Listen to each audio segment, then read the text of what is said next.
আমাদের বাক স্বাধীনতা নেই বললেই চলে। আমরা কারো বিরুদ্ধে কথা বলতে পারবো না। কেউ যদি খারাপ কাজ করে, সেই খারাপ কাজের বিরুদ্ধে সোচ্চার হতে পারবো না। ফ্রিডম অফ স্পিচ আমাদের কাছ থেকে কেড়ে নেওয়া হয়েছে। আমরা বাকরুদ্ধ। আমাদের যে বলার যে স্বাধীনতা, সে স্বাধীনতাটা ক্ষুণ্ণ করা হয়ে গেল। যদি তা না হয়, তাহলে এই ছেলেটি তৃণমূল যখন করত, তখনও তৃণমূলের শাসনকালের প্রশ্নচিহ্ন হয়ে অনেক রকম ভিডিও বানিয়েছে। বিজেপি যখন আসলো, বুলডোজার চালালো, সেক্ষেত্রেও সে প্রশ্নচিহ্ন রেখেছে।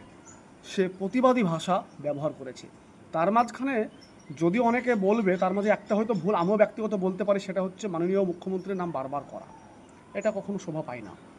কিন্তু তার বলার যে ভাবভঙ্গি এবং যে প্রতিবাদী ভাষা সে বোঝাতে চেয়েছে মানুষকে এবং মানুষের হয়ে, যেটা অন্যায় সেটা অন্যায়, তাহলে তার পাশে আজকে আমরা কেন নেই?